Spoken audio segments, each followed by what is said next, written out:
All right, all right. Welcome to Sabs podcast. I'm your host, sabrinasalvati. My special guest tonight is Jordan Chariton. He's the co-founder of Status Quo, and he just recently published a new book entitled We the Poisoned, about the Flint cover-up. I want to go ahead and put that picture up here on the screen. We the Poisoned, exposing the Flint water crisis cover-up and the poisoning of 100,000 Americans. Welcome back, Jordan. Hey, thank you for having me.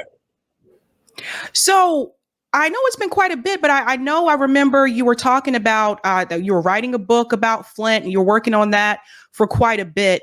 I don't think I ever asked you about this, but let's go back to the beginning with the Flint water crisis, because you were actually the first one that I heard talk about this issue before corporate media even decided to touch it. How did you find out about what was happening in Flint from the very beginning with the water? Yeah, so in 2016, I was at the People's Summit, which, if you remember, was during like the Bernie Woodstock phase of the left. So I kind of knew about what happened in Flint, but I don't know. I guess I was like everyone else. I just naively thought the government was going to do something about it. So a resident came up to me at that conference. She was wearing a Flint Lives Matter shirt. And she asked me to talk, so we started talking, and like within like 30 seconds, I told my cameraman at the time, like, let's interview her. What she was telling me was basically that like all the media had left. It was still a disaster. There was a lot of corruption involved that's kind of getting buried, and essentially just told me this was kind of like, you know, a plane crashed and everyone's deserted on the island, and you know that the rescue choppers weren't coming. So that was July, I believe, of 2016.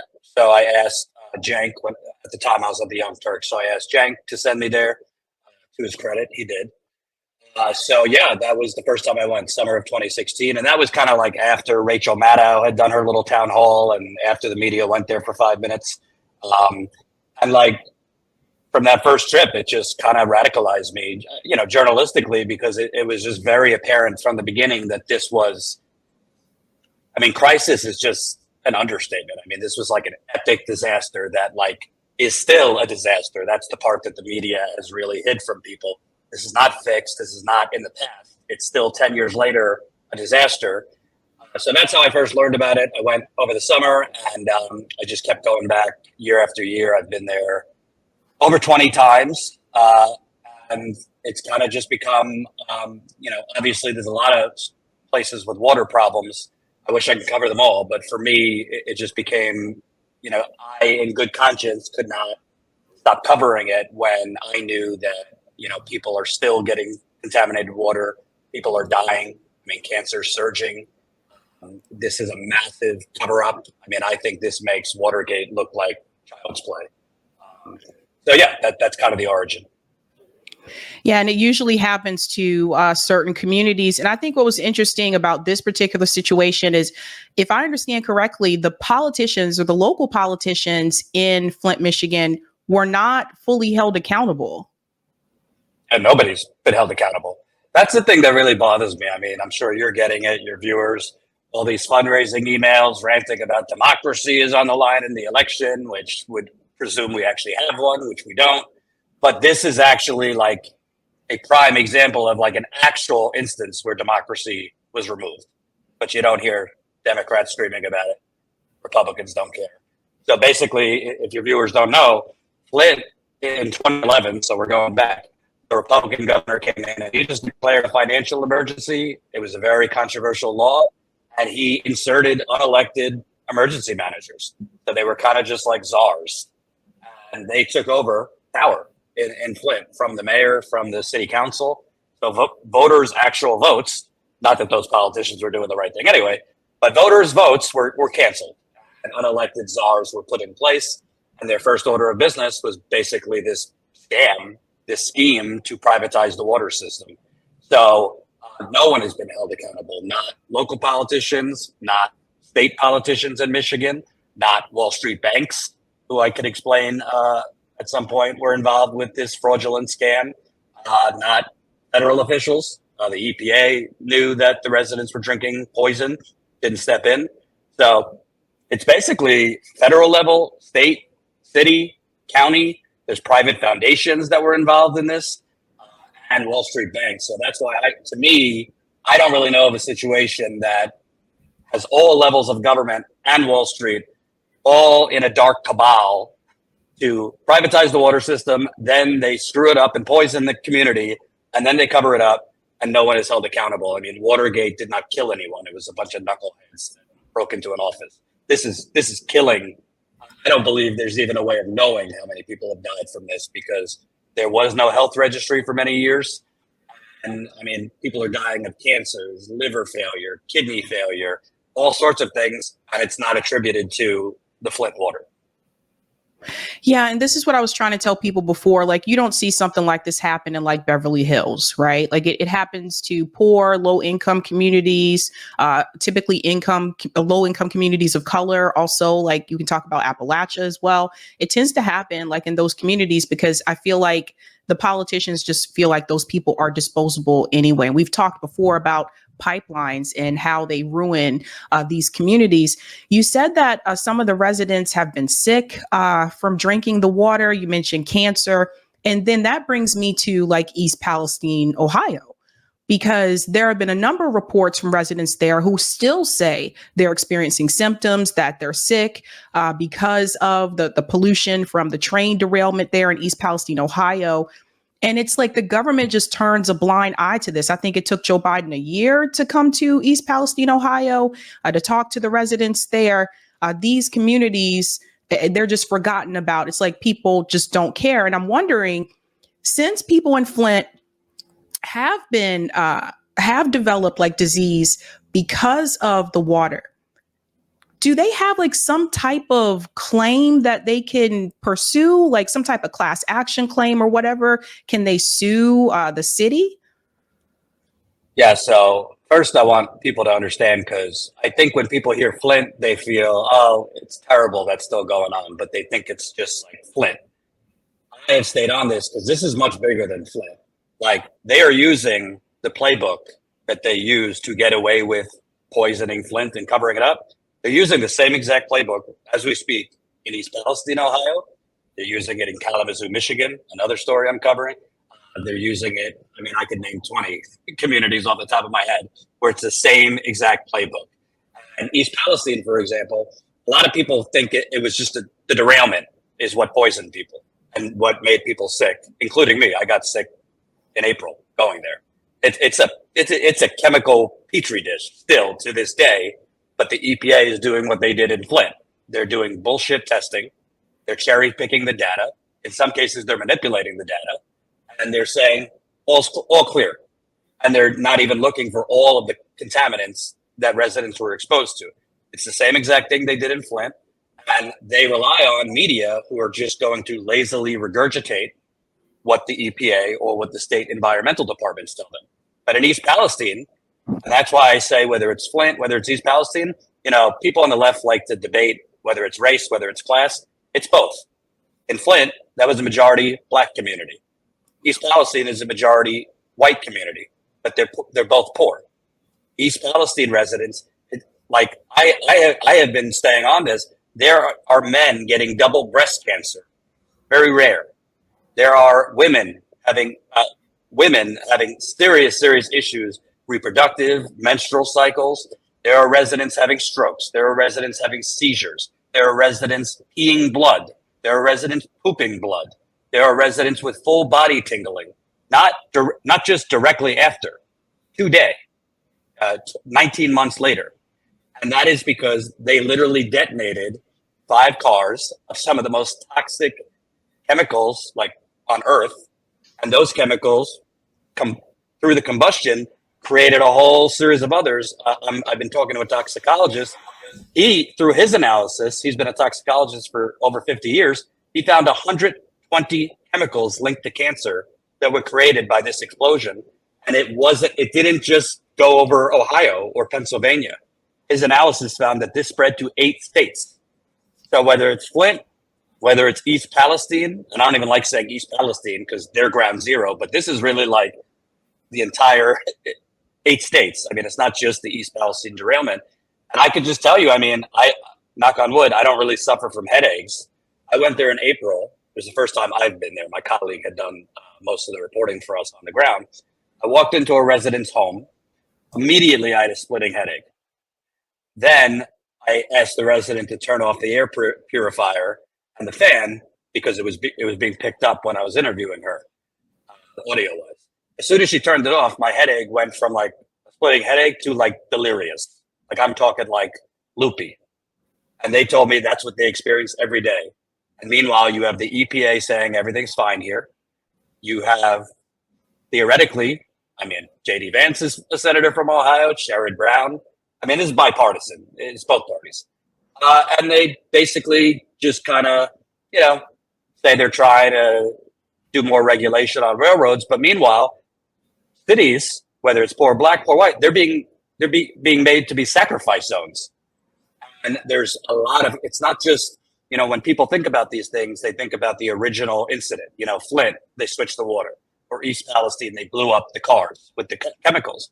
But there is serious, like I'm talking, Steven Spielberg could not create films like this. I mean, I have found evidence in Flint, and it's all in my book, of political payoffs to silence Flint residents. I found evidence of them, politicians destroying evidence before criminal investigations and during criminal investigations. I found witness tampering. I found evidence of politicians literally covering up deadly diseases, the Legionnaire's disease that spread throughout Flint, just covering it up. I found evidence of politicians calling news stations to tell them to kill the story on that deadly bacteria. So when I say they're using this playbook and the media is complicit, in America, it's like people think with mass shootings, like it will never happen to my town. Well, if you're in the wrong place at the wrong time environmentally, the government sadly, they're going to do a lot of surface level things that make it look like they're helping you, but they're basically going to lead you to slowly die. And that's what's been going on in Flint for 10 years. That's what's going on in East Palestine. Covered a story in Kalamazoo that Gretchen Whitmer, who the media loves, literally she helped a paper mill that's gassing a poor black community. When I say gassing, I mean literally. This is a packaging company. They are releasing 30 types of chemicals out of that plant. Residents in this poor black community, severe levels of asthma, COPD. I met a mother whose 17-year-old daughter died from a severe asthma attack. A 32-year-old son just died, severe asthma attack. Gretchen Whitmer helped the packaging company expand despite knowing all this. So, I mean, I could go on, but bottom line, like, I don't think people know to the degree of the forget environmental, just government cover-ups that are happening in these sacrifices. That's right. And I noticed that Erin Brockovich, she actually did the foreword of your book. What is her take on it? Because I think a lot of us are all familiar. I think a lot of people saw the Erin Brockovich movie, so I think a lot of us are familiar with her. What has been her take on Flint and also East Palestine, Ohio? I think you had a chance to speak to her as well. Yeah, sometimes you got to pinch yourself because it's like you can't believe Erin Brockovich is calling you. But Erin Brockovich has called me, and it's like bizarre because she's literally venting to me. And this is Erin Brockovich, who has, I mean, I'm nothing compared to Erin Brockovich. But Erin Brockovich got sick in East Palestine too. She got a serious eye issue. She's had eye issues in the past because she has traveled to so many toxic areas. So she got sick in East Palestine. And she was basically telling me that, I mean, I'm on this for 10 years, this kind of reporting. She's been doing this for over 30. And she's telling me, like, this is literally what I've been fighting for over 30 years. And I just got dumb lucky that, her story in California blew up. But it is the same exact playbook. You have either things like Flint, where it's a financial scheme that, poisons the community and they cover it up. Or you have situations like East Palestine where, corporation just basically in East Palestine, a lot of people think it was the derailment that got people sick. They aren't aware. Norfolk Southern, so the $1 billion railroad that derailed, the EPA allowed them to control the emergency response. So for those 3 days before they detonated the chemicals, Norfolk Southern, not the fire department, not the EPA, the company was controlling the emergency response. And they decided unnecessarily, that's the most important part. And this has been the National Transportation Safety Board has said this. They ignored expert advice on the ground that they did not need to explode these 5 cars of vinyl chloride because the temperatures were cooling. But the EPA allowed them to do it anyway. And I believe, even J.D. Vance himself has said this, they did it to open up the rail tracks quicker because they didn't want to lose $1 million a day because that's how much they were going to lose as the rail tracks were shut down. But to answer your question, I mean, I can't speak for Erin, but in our conversations, you know, in some ways, her activism, my reporting, you have kind of hopeful breakthroughs because residents on the ground, unfortunately, have to kind of do the job of the politicians, have to do the job of the media and kind of expose the cover-ups themselves. And I've been seeing that with the residents I talked to in East Palestine, in Flint. But then there's periods where you kind of feel helpless because I just feel like I'm kind of hitting my head against the wall over and over again because like I'm breaking the stories, I'm breaking the corruption, yet the media generally buries it. The politicians generally don't do anything. And you know how it is. I mean, in our 24/7 news industry with podcasts and TikTok and 25,000 channels, I mean, it's hard to remember what happened yesterday, much less 10 years ago. So the longer time passes, for example, East Palestine, it's not even, it's a year and a half old. But I mean, it's the same thing as Flint. They're going to cover it on anniversaries and they're not going to cover it after that. Flint, they cover it on anniversaries. They don't cover it after that. And in the case of Flint, I mean, I was just there for my book. People are coming up to me. Residents are coming up to me, showing me rashes they're still getting from the water. So that's why I say this is not like, oh, the Flint water crisis was a terrible tragedy that happened in the past, but now it's over. They're still getting rashes. There's still residents posting on social media they're getting brown water. East Palestine, like I have residents reaching out to me all the time, and I was just there interviewing residents. I just spoke with a 50-year-old woman who was healthy before this. Now she has dementia. Again, the man who got double breast cancer, an 18-year-old who was healthy before this. Now she's having seizures. 30-something-year-olds passing blood through their poop. Like this is happening in America.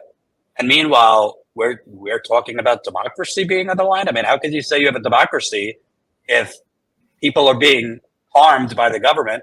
Benefit of the doubt, even if you wanted to say it's all an accident. Okay, well, if the government or corporations accidentally harm people, you would think a democracy would try and, make those people whole, provide them health care, relocate them if they want. None of that's happening. So, I mean, it really, I continue to stay on this because to me, this is not just about Flint. It's not just about East Palestine. It's about we're either going to live in a country where, we don't use citizens as guinea pigs for financial scams, multi-billion-dollar corporations, or we're going to live in a country where we're just going to have a revolving door of sacrifice zones. And if you're in that sacrifice zone, sorry, you're kind of shit out of luck because the government's not going to help you. That's right. And there are multiple places in the U.S., you guys, that have dirty water. It's more common than you may realize. And I think Flint is probably the most popular case, but it's all throughout the United States, particularly in the lower income and poor neighborhoods. I'm curious, has it been or has anyone mentioned to you, I was just thinking about this, looking at the cover of the book, you and Erin maybe possibly like creating a documentary around this to see if it would get even more buzz? Yeah, I've been pitching her to do a kind of like, call it a toxic tour, where we kind of go around, neither of us want to get sick, but we've talked about that because honestly, I don't think people, and I don't blame people because how would they know? The media is not covering it. But I don't think people truly understand, and you just mentioned it. I mean, there's an alarming amount of our water in America that is contaminated. I mean, we spend $1 trillion on national security. I really can't think of a greater national security threat than the number one thing you need to live being contaminated, which is water. I mean, we have contaminated water from lead. We have contaminated water from forever chemicals, which are PFAS. And it's now becoming more, not just in poor communities. I mean, it's happening in communities that are a little wealthier but have old infrastructure.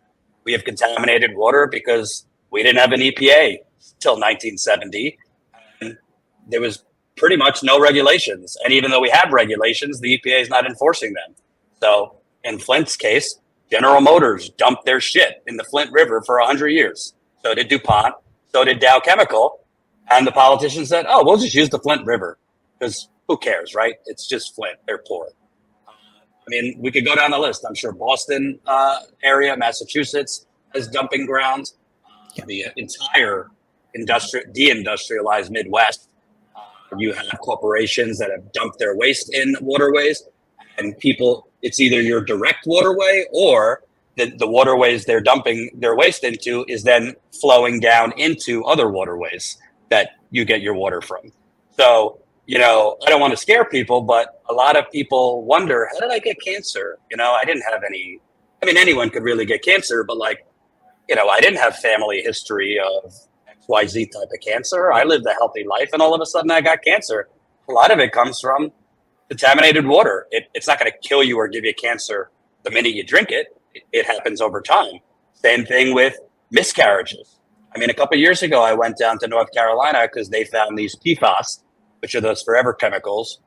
If people don't know, they're created as a byproduct from the manufacturing process of things like Teflon, like non-stick cookware. And finally, it was exposed that this corporation had been dumping PFAS in the Cape Fear River, which served 500,000 people their drinking water. And then women started connecting the dots. Wow, we've had a surge in miscarriages here for the last decade.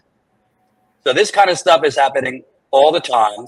But the problem is our media, they don't report on the climate inferno because climate doesn't give you ratings, right? Chris Hayes on MSNBC said, it's the most important thing, but it doesn't rate.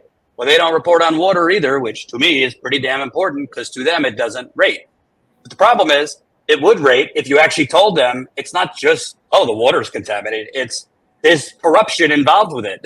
You have our government that is literally allowing corporations that purchase the government to just pollute the hell out of water. Let's not forget the air. Let's not forget the soil. So you kind of have this mixed bowl of whether it's the water, the air, the soil. I mean, hell, I don't know if you know about this. The media barely reported it. Just last week, there was a fire at a chemical plant in Akron, Ohio. It's about 45 minutes from Cleveland. This is what they do.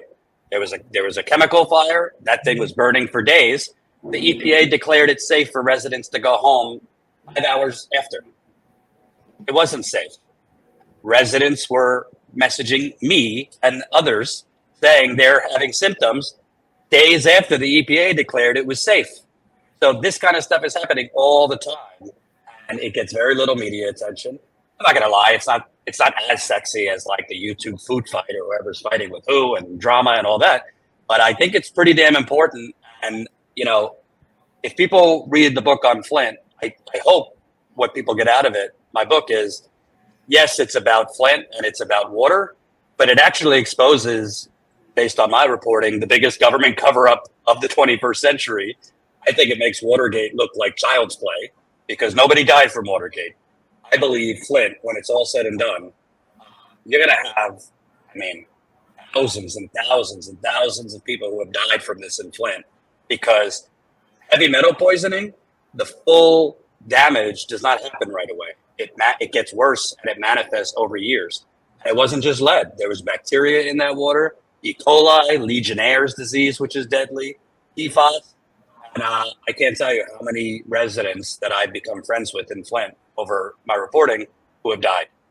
And it's just, it both really is upsetting, but it's also infuriating that this could be happening out in the open. And it's just kind of swept under the rug. Yeah, and to show people how this is bipartisan, I remember when Barack Obama was president, he went to visit Flint And he told the people, "Oh, the water's fine," and he pretended to drink the water, from what I remember. But he put the glass up to his lips, but he didn't actually drink the water because he knew it wasn't fine. But then when Donald Trump was president, it's not like Trump came in and tried to, hold those officials in Flint accountable either. So it's a bipartisan thing where they're just not. Neither one of these political parties are really cracking down on these types of issues. We live in the wealthiest country in the world.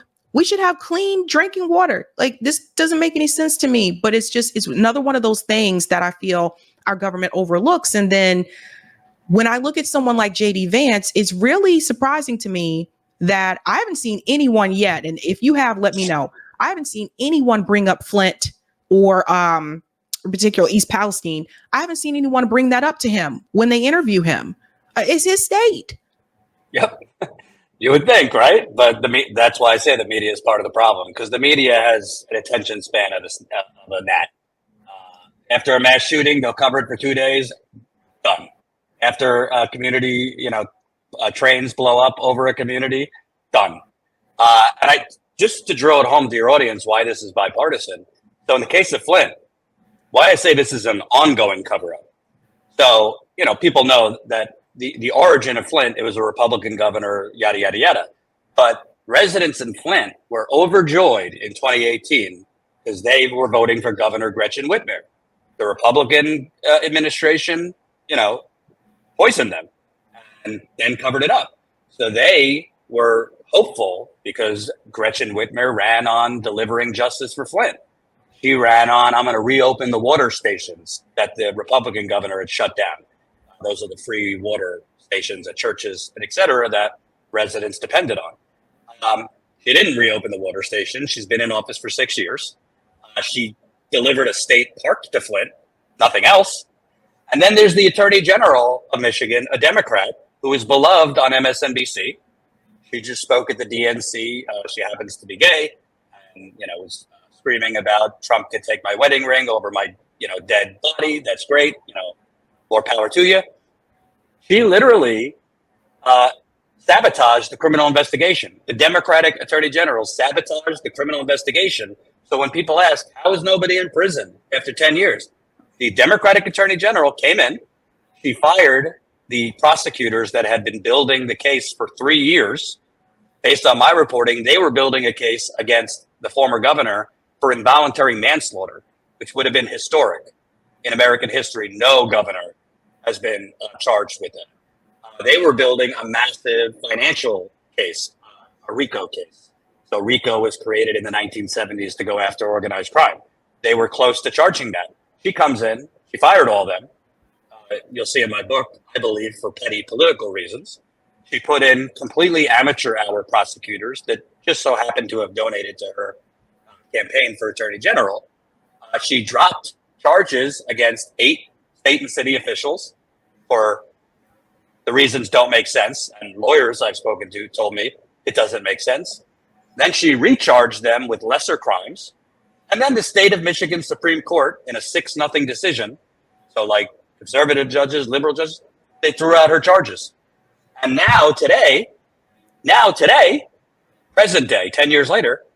So now that the investigation is over, because the state Supreme Court threw out her case and she was forced to end the investigation, I put in freedom of information requests to get documents about that RICO case, the financial case, because this was all a privatization scheme to build a brand new water system that was completely unnecessary, and Wall Street banks were in on it. Her office told me they didn't have the documents. I knew that was not true. I had sources and receipts that they had the documents. So I publicly kind of hinted at suing them.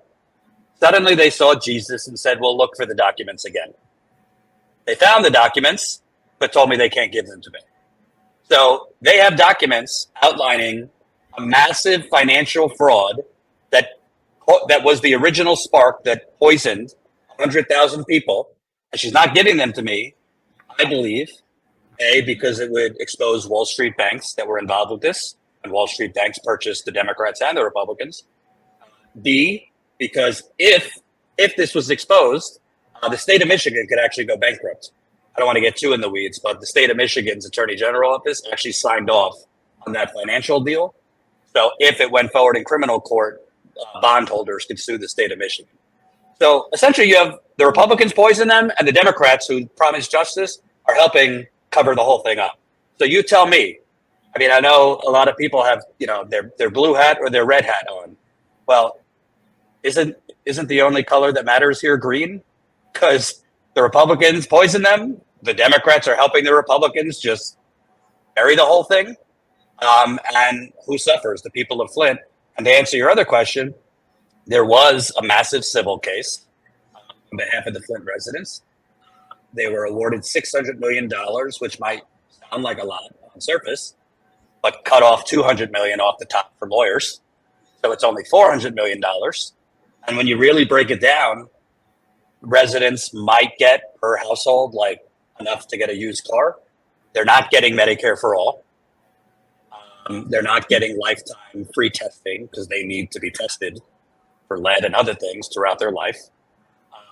They're not getting, there's children who have severe issues, learning disabilities from the heavy metal poisoning. There's been an increase in autism. You have crime is up because lead damages your brain and affects your mood. A lot of research shows high crime areas a lot of times have high lead levels. So there needs to be a ton of money, not just for physical health care, but for mental health. And that's not going to happen. And Gretchen Whitmer, again, the Democratic governor and the attorney general, they were the ones that oversaw that, frankly, shitty settlement. So, I mean, I just want people to know, I think a lot of people, maybe less so our audiences, but a lot of normie Americans seem to think that, this shit only happens under Republicans. No, this stuff is happening through both parties. And speaking of J.D. Vance, my colleague Lewis confronted him in February. We were there for the 1-year anniversary in East Palestine after this happened and said, hey, evidence is coming out that Norfolk Southern intentionally and unnecessarily blew up these cars. Are you going to call for a criminal investigation? It's on camera. He told my colleague that, well, we're going to wait for the final NTSB report before any of that. Okay. Final NTSB report, that's the National Transportation Board, came out, Travel Board. And they said that Norfolk Southern ignored the experts on the ground telling them they did not need to detonate the cars, that the temperature of the cars were cooling. J.D. Vance, in a Senate hearing with the chair of the NTSB, I'm paraphrasing, I don't have his direct quote in front of me, he said, it sure seems like this town might have been poisoned intentionally to reopen freight, to reopen the rail lines quicker. I reached out to JD's office. I said, are you going to call for a criminal investigation? No response. I reached out to Democratic Senator Brown's office. He's up for re-election, Sherrod Brown. Are you going to call for a criminal investigation? Gave me some vague statement, but didn't call for a criminal investigation. The governor of Ohio, Mike DeWine. No response. Are you going to call for a criminal investigation? John IDF Fetterman. You going to call for a criminal investigation? Because this affected Pennsylvania too. No response. So it's kind of both. It's Republicans, it's Democrats. For some reason, maybe just look at their donors, because a lot of them got money from Norfolk Southern. They can't bring themselves to call for criminal charges. And by the way, what's the difference between Boeing, which is rightfully, there's criminal investigations into them, and Norfolk Southern? Based on my research, there's more black and white evidence that Norfolk Southern, committed at the very least involuntary manslaughter by poisoning unnecessarily this town. And there's not a peep from any of these politicians that there even needs to be an investigation. Yeah. Even when it comes to the issue of Medicare for all, I don't know if everyone's aware of a town called Libby, Montana. But for those who are not aware, Libby, Montana, and they're pretty quiet about this. From my experience, people have reached out to people in Libby, Montana, and I don't think they want media there to cover it. But they were able to get some type of Medicare for all under the Obama administration because they were poisoned. I believe it was asbestos. I think that was what they were poisoned with. So somehow they were able to get like Medicare for all for everybody in Libby, Montana because of that. And that's why, like, when I look to like East Palestine, Ohio and Flint, like they should have been given Medicare for all too, but they're very skittish about it. I don't know if you tried to reach out to them, Jordan, but they're very skittish. You did. Yeah. So they don't really want. That was literally, I've been doing this for a decade. It is the only time that a community has asked me not to come, a community like this. I can't speak for all of them, but I think a lot of them don't want people to know that they have it because they're afraid it would be taken away. But for those of your viewers who don't know how that happened, so Libby, Montana had an asbestos disaster again because of a corporation was reckless. A lot of people died. And during the Obamacare fight, so like 2009, 2010, Obama needed every Democratic vote, even for that watered down, kiss to the insurance industry. So the senator from Montana at the time, I think it was Max Baucus, basically played hardball and said, yeah, I'll give you my vote. You have to give my people, whatever he called it, universal health. And good for him. I mean, he should have done that. And good for them. They deserved it. But there's a difference between Libby, Montana and Flint. Libby, Montana is 96% white. Flint is 53% black.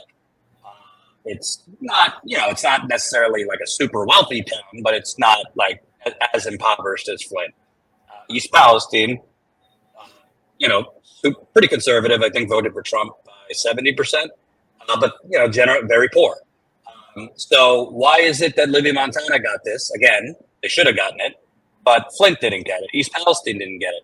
I mean, this is pennies to the federal government to provide these communities with Medicare for all.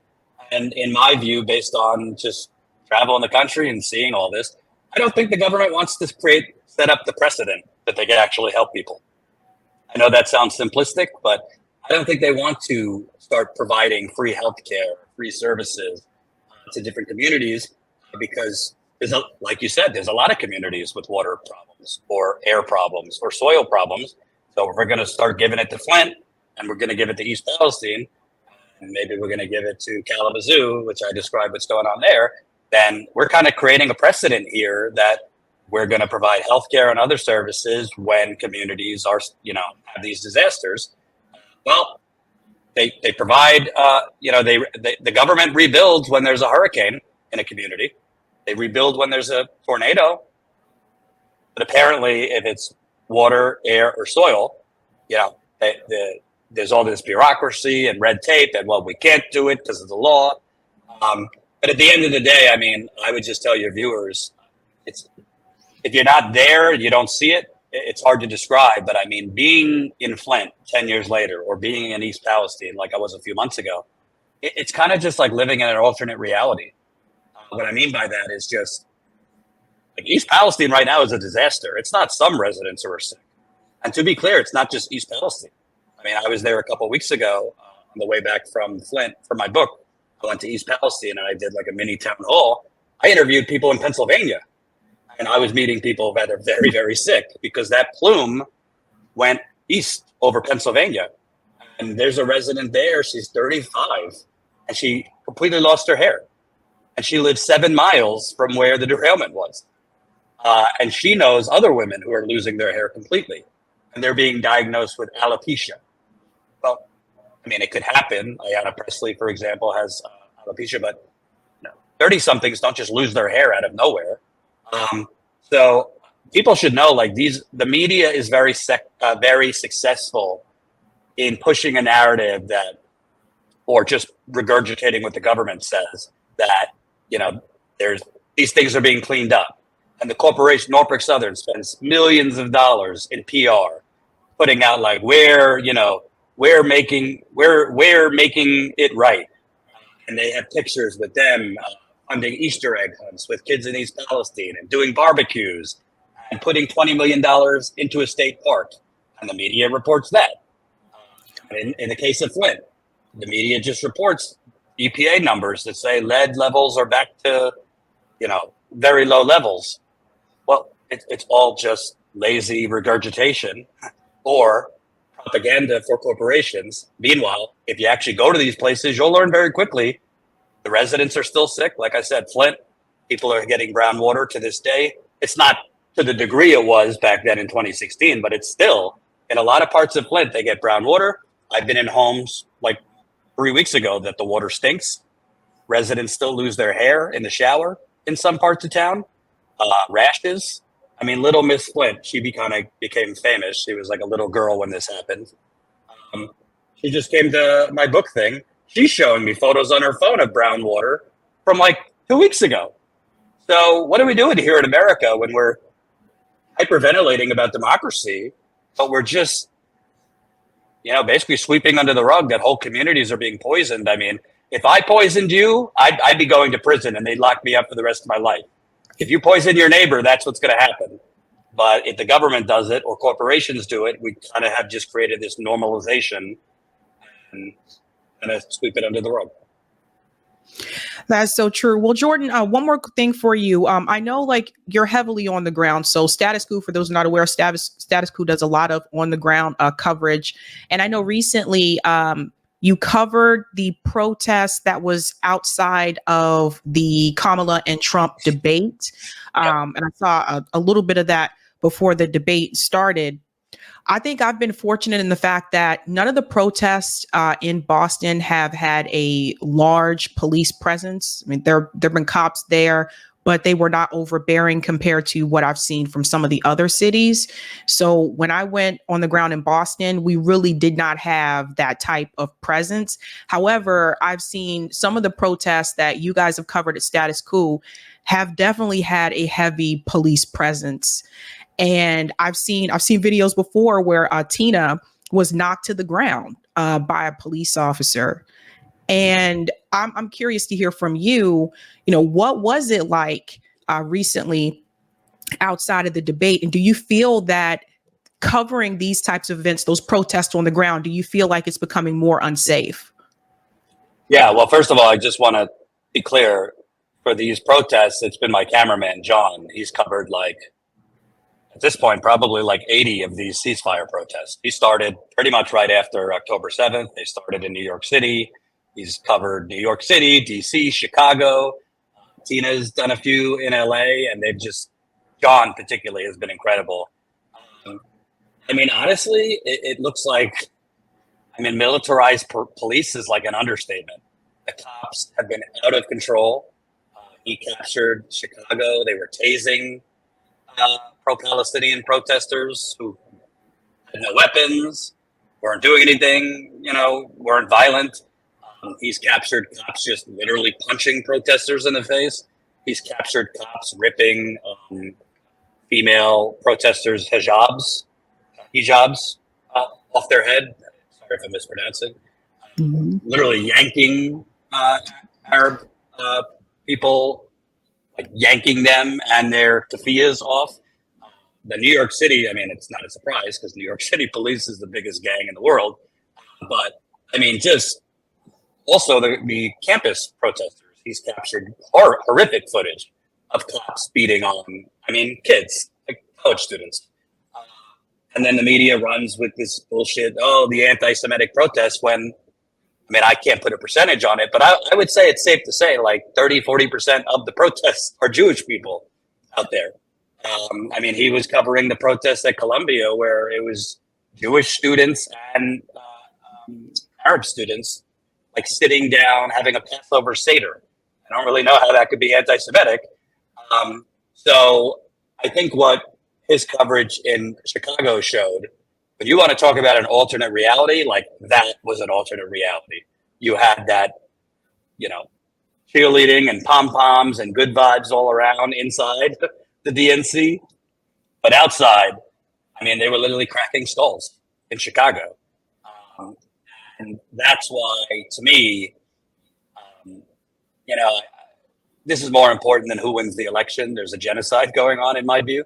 But I really think the Democrats, it's not the same thing, because obviously this is a genocide. But I really look at how the Democratic Party treated Bernie delegates at the 2016 convention in Philadelphia. They wouldn't allow Nina Turner to speak and introduce Bernie. They treated Bernie delegates like dog shit.